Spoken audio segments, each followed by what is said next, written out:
नमस्कार, आप देख रहे हैं हॉर्नबिल टीवी। हमर छत्तीसगढ़ बुलेटिन में मैं उत्पल आपका स्वागत करता हूं। चापा में आरएसएस के प्रांत कार्यवाहक चंद्रशेखर देवांगन के पिता स्वर्गीय बंसीलाल देवांगन के दशगात्र में शामिल हुए और शोकाकुल को ढांढस दी और इस दुख की घड़ी में परमात्मा से परिवार को संबल प्रदान करने की कामना की।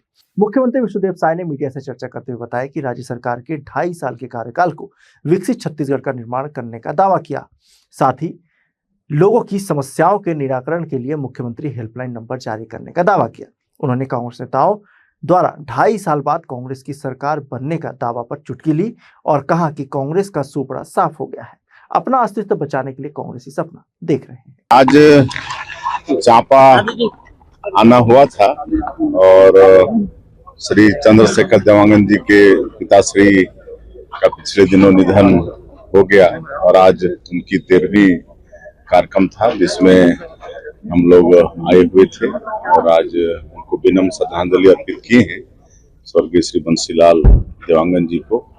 और प्रभु से प्रार्थना है कि उनकी आत्मा को शांति प्रदान करें, अपने चरणों में स्थान दें और उनके शोक संतप्त परिवार को इस गहन शोक को सहने की शक्ति प्रदान करें।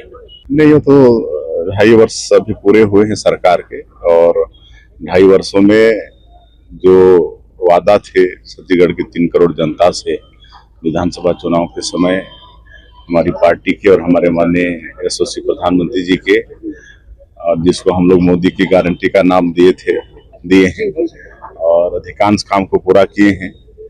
18 लाख लोग प्रधानमंत्री आवास से वंचित हो गए थे, उसकी स्वीकृति हो गई है। किसानों से जो वादा था 3100 रुपया प्रति क्विंटल धान का कीमत देने का, 21 क्विंटल प्रति एकड़ खरीदने का, उसको भी लगातार 3 वर्षों से पूरा कर रहे हैं, आगे भी पूरा करेंगे।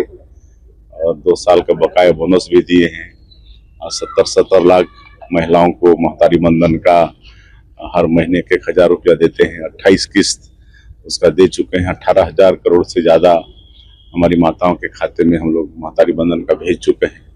और अब नक्सलवाद समाप्त होने के बाद बस्तर की माताओं को भी इसका लाभ पिछले 2 महीने से मिलना शुरू हो गया है।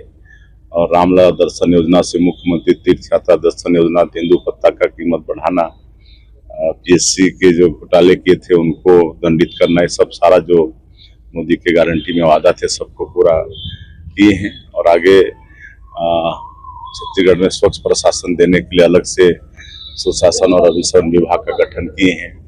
अभी मुख्यमंत्री हेल्पलाइन 1076 वो चालू किए हैं और देश के लोग 1076 डायल करके अपनी कोई भी समस्या मांग को छोड़ के समस्या को उसमें रजिस्टर करा सकते हैं और सभी समस्याओं के निदान के लेके टाइम बाउंड भी किए हैं और उस अवधि में उनका समाधान करके उनको सरकार देगी, तो एक तरह से सीधे सरकार से जुड़ने का एक माध्यम भी हो गया। वो तो कोई भी पार्टी राजनीतिक पार्टी है, सबका दावा रहता है सरकार बनाने का, जीतने का, लेकिन आज हम समझते हैं कि पूरे देश की जनता का विश्वास एनडीए और भारतीय जनता पार्टी पर है। हमारे देश के यशस्वी प्रधानमंत्री जी के आदरणीय नरेंद्र मोदी जी के ऊपर में है और इसलिए बंगाल जैसे प्रदेश में भी भारतीय जनता पार्टी का परचम वहां पर भी लहराया है। और आज 22 प्रदेशों में एनडीए की सरकार है और कांग्रेस तो अब सिमटते जा रही है। तो इच्छा तो सब जताते हैं और मजबूरी भी होती है उनका बोलना। राज्यसभा सांसद बनने के बाद लक्ष्मी वर्मा ने हॉर्नबिल टीवी से विशेष बातचीत में अपनी नई जिम्मेदारी को जन सेवा का अवसर बताते हुए प्रदेशवासियों, भारतीय जनता पार्टी के नेतृत्व, वरिष्ठ पदाधिकारियों, कार्यकर्ताओं, लोकतंत्र के चौथे स्तंभ मीडिया तथा आम जनता के प्रति आभार व्यक्त किया। उन्होंने कहा कि पार्टी ने उन पर जो विश्वास जताया है उस पर पूरी निष्ठा और ईमानदारी से खरा उतरने का प्रयास करने की बात कही। इस वक्त हमारे साथ मौजूद है छत्तीसगढ़ की राज्यसभा सांसद लक्ष्मी वर्मा जी। पहले तो उनको शुभकामनाएं। मैडम, हॉर्नबिल के माध्यम से क्या संदेश जो है जनता को देना चाहेंगे? राज्यसभा सांसद बनने के बाद मुझे लगा कि सभी लोगों से मिलूं जुलूं और एक आत्मीयता के साथ एक बड़ी जिम्मेदारी मुझे पार्टी ने और एक जनता की विश्वास लगातार एक संगठन और सत्ता में काम करती रही मिला है। तो मुझे लगता है कि आप सबके साथ बैठ के कुछ चीज़ें जानूं और समझूं, और उसके बाद क्योंकि अब सत्र भी मानसून सत्र स्टार्ट होना है, तो कैसे मैं अपने इस छत्तीसगढ़ के विकास के लिए बातें रखूं, ये मेरी प्राथमिकता है। क्षेत्र की बात करें, महिला सशक्तिकरण की बात करें, आपको राज्यसभा सांसद में देखकर काफी गौरवान्वित महसूस करते हो। उन कार्यकर्ताओं को, उन महिला बहनों को क्या कुछ कहना चाहेंगे? आप आज जिस जगह में पहुंच चुकी हैं, मैं महिलाओं की सारी बात कर रही हूँ, बहनों की 50% हमारी आबादी है और आज हर क्षेत्र में बेटियां काम कर रही हैं। लेकिन हम कहीं ना कहीं जब कोई चीज़ हम पाना चाहते हैं, एक लक्ष्य तय करते हैं और वह लक्ष्य जो है वो पूरा नहीं होता है एक समय के साथ में, तो हमें हताशा होती, निराशा होती है। लेकिन मैं सभी से कहना चाहती हूँ कि आप मेहनत करिए, हम गिरेंगे लेकिन उससे कुछ सीखेंगे और फिर आगे बढ़ेंगे, तो निश्चित रूप से हमें हर वो चीज़ मिलेगी जो हम चाहते हैं। बस एक लगन की आवश्यकता है। निश्चित रूप से आपका अनुभव का लाभ प्रदेश की जनता को मिलेगा। आप लंबे समय तक जिला पंचायत सदस्य, जिला पंचायत अध्यक्ष रही हैं, महिला बाल विकास में सदस्य रही है और पार्टी में एक वरिष्ठ पद में रहे थे। ऐसे में मानसून सत्र है, क्या कुछ नया छत्तीसगढ़ को आपके माध्यम से जनता को लाभ मिल सकता है या क्या कुछ वो दे सकते हैं? देखिए, हमारे यहाँ बहुत सारी योजना चल रही है, तो उसको सरकार बहुत प्रयास कर रही नीचे पर जाए, पर उसके बाद भी कुछ लोग छूट जाते हैं। तो कैसे और बेहतरी के साथ उनका लाभ अंतिम व्यक्ति को मिले, और साथ साथ में कुछ और भी जो इश्यूज हैं, मैं अभी लगातार स्टडी कर रही हूँ।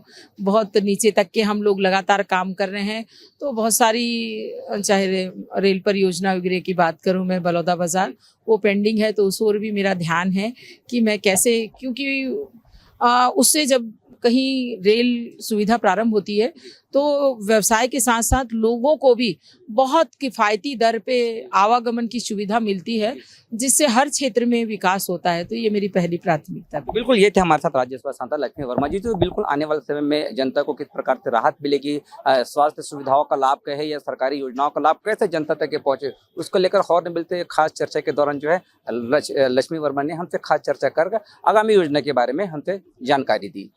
हॉर्नबिल चैनल के लिए कैमरामैन डी बैरागी के साथ हेमराज डोंगरे, रायपुर। छत्तीसगढ़ में धर्मांतरण कानून लागू नहीं होने को लेकर कांग्रेस ने भाजपा सरकार पर वोट बैंक की राजनीति करने का आरोप लगाया है। वहीं कृषि मंत्री रामविचार नेताम ने पलटवार करते हुए कहा कि ये अच्छी बात है कि कांग्रेस धर्मांतरण कानून विधेयक पर चिंतित है। अगर इस प्रकार की चिंता सच में इनकी है तो मैं समझता हूं ये कानून जल्द ही प्रदेश में लागू भी होगा। छत्तीसगढ़ में धर्मांतरण कानून को लेकर सियासत तेज हो गई है। कांग्रेस प्रदेश अध्यक्ष दीपक बैज ने राज्य सरकार पर निशाना साधते हुए आरोप लगाया है कि धर्मांतरण विधेयक विधानसभा में पारित होने के बावजूद अब तक लागू नहीं किया गया है। दीपक बैज का कहना है कि भारतीय जनता पार्टी केवल जाति और धर्म के नाम पर राजनीति कर रही है तथा आम जनता के सामने विकास और जनहित से जुड़ी कोई ठोस योजना नहीं है। विपक्ष ने आरोप लगाया है कि भाजपा चुनावी लाभ के लिए धार्मिक मुद्दों को लगातार हवा दे रही है। विधानसभा में पारित हो गया, राज्यपाल ने हस्ताक्षर कर दिए, फिर सरकार नियम क्यों नहीं बना रही? उसको अभी तक लागू क्यों नहीं किए? सिर्फ वोटों की राजनीति का ध्रुवीकरण करने के लिए धर्मांतरण धर्मांतरण धर्मांतरण चिल्लाते रहो और वोट की राजनीति करते रहो, क्योंकि भारतीय जनता पार्टी पास कोई योजना है नहीं जो योजना को लेकर गांव तक जाए। जाति और धर्म पे राजनीति कर लो। वहीं कांग्रेस के आरोपों पर प्रदेश के कृषि मंत्री रामविचार नेताम ने पलटवार करते हुए कहा कि राज्य सरकार का धर्मांतरण कानून को लेकर रुख पूरी तरह स्पष्ट है। उन्होंने कहा कि छत्तीसगढ़ धर्म स्वातंत्र विधेयक 2026 का उद्देश्य राज्य में अवैध धर्मांतरण पर प्रभावी रोक लगाना, सामाजिक समरसता बनाए रखना तथा आदिवासी संस्कृति और परंपराओं की रक्षा करना है। कृषि मंत्री रामविचार नेताम ने कहा कि सरकार किसी भी व्यक्ति के धार्मिक अधिकारों के खिलाफ नहीं है, लेकिन जबरन, छल, प्रलोभन या दबाव डालकर कराए जाने वाले धर्मांतरण को किसी भी स्थिति में स्वीकार नहीं किया जाएगा। ये अच्छी बात है कि कांग्रेस आज धर्म स्वतंत्र विधेयक के लिए चिंतित है, और अगर इस तरह की चिंता सही में अगर उनकी है तो मैं समझता हूँ बहुत जल्दी लागू भी होगा। और ये भारतीय जनता पार्टी की सरकार है और इस सरकार में अच्छे लोग जो कभी राम मंदिर का नाम नहीं लेते थे, आजकल वो भी मंदिर जाना शुरू कर दिए इन कांग्रेस को, इन नेताओं को मैं कम से कम समय के अनुसार उनका जो परिवर्तित जो चेहरा दिखाई दे रहा है और उनके मुख से भी इस तरह की बातें की जा रही है, तो इस समय का तकाजा है। उन्हें मैं धन्यवाद देता हूँ। बिलासपुर जिले में चाकूबाजी की घटनाएं लगातार बढ़ती जा रही है। छोटी छोटी बातों पर हो रहे जानलेवा हमले लोगों में डर का माहौल पैदा कर रहे हैं। ताजा मामला कोटा थाना क्षेत्र से सामने आया है, जहां महज पानी गिरने की बात को लेकर एक 15 वर्षीय नाबालिग ने ग्रामीण पर चाकू से हमला कर दिया। जानकारी के अनुसार बारिश के दौरान एक ग्रामीण अपने घर के सामने खड़ा था। इसी दौरान वहां पहुंचे 15 वर्षीय नाबालिग ने किसी बात को लेकर विवाद शुरू कर दिया। देखते ही देखते बहस बढ़ गई और नाबालिग गाली गलौज करने लगा। विरोध करने पर उसने ग्रामीण पर चाकू से हमला कर दिया। हमले में ग्रामीण की कमर के पास गंभीर चोट आई और वह लहलुहान होकर गिर पड़ा। घटना के बाद इलाके में हड़कंप मच गया। परिजन घायल ग्रामीण को तत्काल कोटा अस्पताल लेकर पहुंचे, जहां प्राथमिक उपचार के बाद उसकी गंभीर हालत को देखते हुए सिम्स रेफर कर दिया गया। फिलहाल घायल का इलाज जारी है। पुलिस के मुताबिक आरोपी नाबालिग को हिरासत में ले लिया गया है और उसके खिलाफ विधि सम्मत कार्रवाई की जा रही है। इस घटना ने एक बार फिर बढ़ते अपराध और नशे की प्रवृत्ति पर गंभीर सवाल खड़े कर दिए हैं। आप कहाँ से आए हैं? हम लोग आए हैं कोटा से, आए हैं कोटा पड़ा पारा। कहाँ से? कोटा पड़ा पारा से। अच्छा, क्या हुआ भैया के साथ में? क्या नाम है इनका? इनका नाम है मनोज कुमार साहब। इनके पिताजी का नाम? इसका पिता का नाम है बाबूलाल साहब। क्या हुआ है इनको? अरे वो लड़का को एक बार ना ऐसे मेरे छोटे बेटे को परेशान कर रहे थे, तो इसने एक झापड़ मार दिए। कम से कम साल भर हो गए। तो उसका जब मारा है ऐसे बोलकर उसको आज मारा है चाकू। कितने बजे घटना है? अभी ये 8 बजे। 8 बजे। तो वहाँ से यहाँ रिफर कर दिया? हाँ, तुरंत हॉस्पिटल लेके गए हम लोग। उसके बाद वहाँ से डॉक्टर यहाँ रिफर कर। आप कौन मेरे पति है।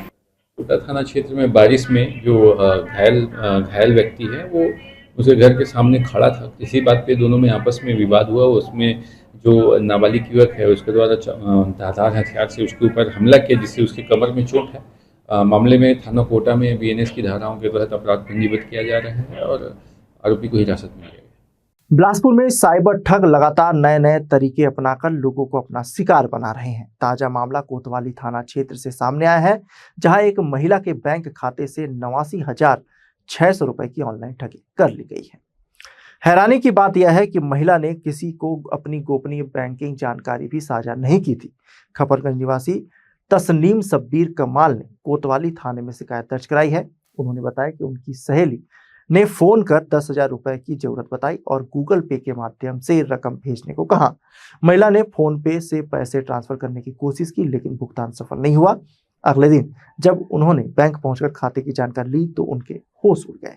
बैंक रिकॉर्ड में पता चला कि 12 जून को यूपीआई के जरिए उनके खाते से 89,600 रुपए किसी अज्ञात खाते में ट्रांसफर कर लिए गए थे। मामले की शिकायत पर पुलिस ने अज्ञात आरोपी के खिलाफ अपराध दर्ज कर जांच शुरू कर दी गई है। पुलिस लोगों से सतर्क रहने और किसी भी संदिग्ध ऑनलाइन गतिविधि की तुरंत सूचना देने की अपील कर रही है। ये कल कोतवाली थाना में आके जो खपरगंज निवासी महिला है उन्होंने रिपोर्ट दर्ज कराया कि लगभग 10-12 दिन पहले उनके अकाउंट से अपने आप लगभग 89,600 रुपये का ट्रांजैक्शन हुआ है, जिसके बारे में उनको कुछ भी पता नहीं। जिसमें जांच किया गया, जांच में ये साइबर धोखाधड़ी का प्रकरण होना पाया गया। इस पे धोखाधड़ी का मामला जो है कोतवाली थाना में पंजीबद्ध किया गया है। बिलासपुर में करोड़ों रुपए खर्च कर बनाए गए फुटपाथ आज पैदल यात्रियों के लिए नहीं बल्कि अतिक्रमणकारियों के कब्जे के कारण बाजार बन चुके हैं। हालात ऐसे हैं कि राहगीरों को फुटपाथ छोड़कर सड़क पर चलना पड़ रहा है, जिससे हर पल हादसे का खतरा बना रहता है। स्मार्ट सिटी प्रोजेक्ट के तहत शहर में पैदल यात्रियों की सुविधा और सुरक्षा के लिए आधुनिक फुटपाथ बनाए गए थे, लेकिन सनीचरी बाजार, दयालबंद, गुरु नानक चौक, पुराना बस स्टैंड, लिंक रोड और सत्यम चौक से तालापारा मार्ग तक अधिकांश फुटपाथों पर ठेले, खोमचे, फल दुकानों, चाट, समोसा स्टॉल और अन्य व्यापारियों का कब्जा हो गया है। कई जगह पर तो स्थायी निर्माण तक कर लिए गए हैं। स्थिति यह है कि फुटपाथ पूरी तरह घिर चुके हैं और पैदल चलने वालों को मजबूरी में व्यस्त सड़कों पर वाहन के बीच से गुजरना पड़ रहा है। इससे दुर्घटनाओं का खतरा लगातार बढ़ रहा है। स्थानीय लोगों का कहना है कि नगर निगम का अतिक्रमण दस्ता समय समय पर कार्रवाई जरूर करता है, लेकिन कुछ ही दिनों में फिर वही स्थिति बन जाती है। इधर सुप्रीम कोर्ट भी स्पष्ट कर चुका है कि सुरक्षित फुटपाथ पर चलना नागरिकों का मौलिक अधिकार है और इसे प्राथमिकता मिलनी चाहिए। बात को लेकर निर्देश जारी किया है, आदेश जारी किया है। शहर में यह समस्या है कि या तो कब्जा हो गए फुटपाथ या तो चोरी हो गए, यानी अवैध निर्माण कर लिया गया है, चलने की जगह नहीं बची है। उसको लेकर नगर निगम क्या कार्रवाई करेगी? शहर में विभिन्न मार्गों में फुटपाथ बनी हुई है, उसमें ट्रैफिक के साथ मिल करके हमारे निगम में कर्मचारी कंटिन्यू डेली शाम को कार्रवाई करते हैं और लगातार इसकी हम लोग कार्रवाई की जा रही है। तो देखने मिलता होगा बहुत सारे हम लोग अतिक्रमण फुटपाथ से हटाए दिए। फिलहाल शहरवासी उम्मीद कर रहे हैं कि नगर निगम की कार्रवाई सिर्फ कागजों तक सीमित न रहे, बल्कि फुटपाथों को अतिक्रमण मुक्त कर पैदल यात्रियों को उनका सुरक्षित अधिकार वापस दिलाया जाए। कैमरामैन सूरज पुरीना के साथ भारतेंदु कौशिक की रिपोर्ट। बिलासपुर जिले में जमीनों पर अवैध कब्जे के मामले लगातार सामने आ रहे हैं। ताजा मामला दो मुहानी क्षेत्र का है, जहां एक निजी स्कूल के सामने की सरकारी और निजी जमीन पर कब्जे का आरोप लगाया गया है। इस मामले को लेकर स्कूल प्रबंधन ने कलेक्टर जनदर्शन में शिकायत दर्ज कराई है। दो मुहानी स्थित केवट प्राइवेट स्कूल के संचालक सुमंत केवट का आरोप है कि स्कूल के सामने की जमीन पर अवैध कब्जा कर लिया गया है, जिससे बच्चों को आने जाने और खेलकूद में भारी परेशानी हो रही है। उनका कहना है कि सरकारी जमीन से कब्जा हटाने के लिए न्यायालय का आदेश भी है, लेकिन अब तक कार्रवाई नहीं की गई है। वहीं शिकायत के बाद स्कूल भवन के एक हिस्से को गलत बताकर तोड़ दिया गया। स्कूल प्रबंधन ने एक ट्रांसपोर्ट कारोबारी पर मामले में हस्तक्षेप कर कब्जा हटाने की कार्रवाई रुकवाने का आरोप लगवाया है। बच्चों के हित और खेल मैदान को मुक्त कराने की मांग को लेकर छात्र भी ज्ञापन के साथ कलेक्टर पहुंचे। स्कूल संचालक ने कलेक्टर से निष्पक्ष जांच और अवैध कब्जा हटाने की मांग की। सर, मैं दुमानी से आया हूं। मेरा स्कूल है कवत पब्लिक स्कूल, जो पीछे क्या है सरकारी स्कूल है, उसकी सरकारी ज़मीन है, उसके पीछे हमारी निजी ज़मीन है। लेकिन बुधवारी केवट द्वारा सबको कब्जा कर लिया गया है। निजी को सरकारी के दोनों को बच्चों को खेलने का मैदान नहीं मिल रहा। 4 साल पहले मैंने केस लगाया था, लेकिन अभी तक कोई न्याय नहीं मिला। 1 साल से बेदखली वारंट ऑलरेडी जारी हो चुका है, लेकिन अभी तक उसको बेदखली वारंट नहीं किया जा रहा, सिर्फ फॉर्मेलिटी किया जा रहा। मैं लगभग बहुत दिन से प्रयास कर रहा, बट ये लास्ट प्रयास है मेरा।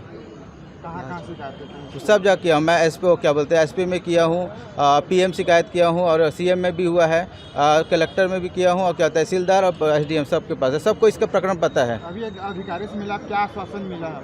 वो बोले ठीक है भेजेंगे करके एसडीएम के पास लेटर को। और पहले अधिकारी लोग से मिले, कोई कार्रवाई नहीं कर। छत्तीसगढ़ हाईकोर्ट ने VVSC एंड AH पाठ्यक्रम में विभागीय प्रवेश की मांग कर रहे पशुधन विकास विभाग के सहायक पशु चिकित्सा क्षेत्र अधिकारियों को बड़ा झटका दिया है। कोर्ट ने इस संबंध में दायर चारों याचिकाएं खारिज करते हुए साफ कहा कि यदि प्रवेश नियमों में विभागीय अभ्यर्थियों के लिए कोई अलग कोटा या आरक्षण नहीं है, तो अदालत भी ऐसा प्रावधान बनाने का आदेश नहीं दे सकती। जस्टिस बीबू दत्ता गुरु की एकल पीठ ने कहा कि वर्ष 2025-26 के सभी प्रवेश एडमिशन रूल 2025 के तहत हो रहे हैं और इन नियमों में विभागीय कर्मचारियों के लिए किसी विशेष श्रेणी का उल्लेख नहीं है। अदालत ने यह भी स्पष्ट किया कि केवल पदोन्नति की संभावना या नौकरी में लाभ मिलने की उम्मीद के आधार पर किसी प्रोफेशनल कोर्स में प्रवेश का कानूनी अधिकार नहीं बनता। हाई कोर्ट ने अनुच्छेद 14 का उल्लेख करते हुए कहा कि समानता के नाम पर ऐसा लाभ नहीं दिया जा सकता जिसकी अनुमति मौजूदा नियम और सरकारी नीति नहीं देते। इसी आधार पर याचिकाएं खारिज कर दी गई। नकटी गांव में प्रस्तावित विधायक कॉलोनी के लिए किए गए मकान विस्थापन और तोड़फोड़ की कार्रवाई को लेकर प्रदेश के कृषि मंत्री रामविचार नेताम ने जिला प्रशासन का बचाव किया है। उन्होंने कहा कि प्रशासन ने पूरी कार्रवाई कानून के दायरे में रहकर की है। कृषि मंत्री रामविचार नेताम ने कहा कि जिला प्रशासन ने कार्रवाई से पहले सभी आवश्यक कानूनी प्रक्रियाओं का पालन किया। जिन जिन औपचारिकताओं और नियमों का पालन किया जाना आवश्यक था, उनका पूरी गंभीरता और पारदर्शिता के साथ पालन किया गया। उन्होंने कहा कि यह कार्रवाई किसी भी प्रकार से मनमानी नहीं थी, बल्कि विधिक प्रक्रिया के अनुरूप की गई है। मंत्री रामविचार नेताम ने यह भी कहा कि सरकार विकास कार्यों के साथ साथ प्रस्तावित लोगों के हितों का भी ध्यान रखती है। उन्होंने भरोसा जताया कि प्रशासन आगे भी सभी मामलों में कानून के अनुरूप और संवेदनशीलता के साथ कार्य करेगा। बिना वैधानिक प्रक्रिया पूरी किए कोई कार्रवाई नहीं की जाती और नकटी गांव के मामले में भी प्रशासन ने सभी नियमों का पालन करते हुए कार्रवाई की है। अग्रवाल जी के पास गए, इसलिए घर टूटे। अगर वही ओपी चौधरी के पास जाते तो घर ना टूटते। कहीं ना कहीं मुख्यमंत्री और सांसद के बीच में अनबन बनी हुई है। जिला प्रशासन पूरे कानूनी तौर पे जो लीगल कार्रवाई हो सकता है, जो प्रक्रियाओं का पालन किया जाना चाहिए, उन सभी प्रक्रिया का पालन करते हुए जिला प्रशासन ने कार्रवाई किया है। मैं समझता है इसमें कोई टिकट नहीं। बिलासपुर जिले में पुलिस की कार्यप्रणाली एक बार फिर सवालों के घेरे में है। सीपत थाना क्षेत्र में 25 बकरियों की चोरी के मामले में हैरानी की बात यह रही कि चोरी की रिपोर्ट घटना के 6 दिन बाद दर्ज की गई, वह भी तब जब आरोपी पुलिस के हत्थे चढ़ चुके थे। मटियारी निवासी कपिल कुमार शिकारी 23 जून को अपनी 25 बकरियों को चराने के लिए जांजी क्षेत्र लेकर गया था। दोपहर में वह खाना खाने गया और वापस लौटा तो सभी बकरियां गायब थी। चोरी गई बकरियों की कीमत करीब 1,25,000 रुपए बताई गई है। पीड़ित तत्काल सीपत थाने पहुंचा और लिखित शिकायत दी, लेकिन रिपोर्ट दर्ज करने के बजाय उसे वापस भेज दिया गया। इधर 28 जून को रतनपुर पुलिस ने बकरी चोरी करने वाले अंतरराज्यीय गिरोह के 6 आरोपियों को गिरफ्तार कर लिया। पूछताछ में आरोपियों ने सीपत क्षेत्र से 25 बकरियां चोरी करने की बात स्वीकार कर ली।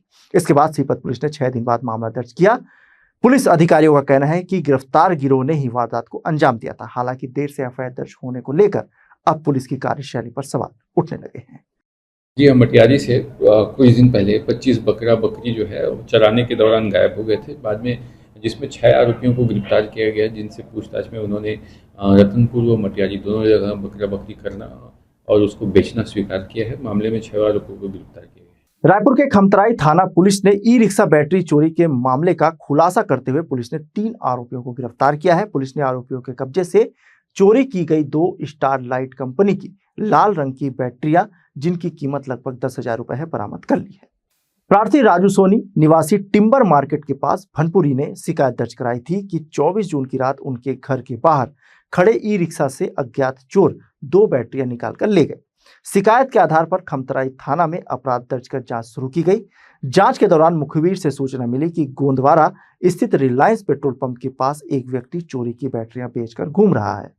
पुलिस ने घेराबंदी कर राय सिंह उर्फ प्रकाश को पकड़ा। पूछताछ में उसने चोरी करना स्वीकार करते हुए एक बैटरी दीपक कुमार उर्फ दीपू तथा दूसरी किशुन उर्फ किशन को 5-5 हजार रुपए में बेचने की जानकारी दी। पुलिस ने दोनों खरीदारों को भी गिरफ्तार कर बैटरियां बरामद की। तीनों आरोपियों को न्यायिक रिमांड पर भेज दिया गया है। खमतराई पुलिस स्टेशन में सूचना आई थी कि कुछ गाड़ियां हैं, उनकी बैटरी चोरी कर ली गई है। उस सूचना के ऊपर पुलिस ने मुस्तैदी से टीम को लगाकर जांच करवाई और पता लगा कि उसमें एक संगठित तरीके से जो 2-3 लोग मिलकर काम करते थे, उसमें तीनों की गिरफ्तारी कर ली गई है और साथ ही साथ जो बैटरी थी वो भी जब्त कर ली गई है।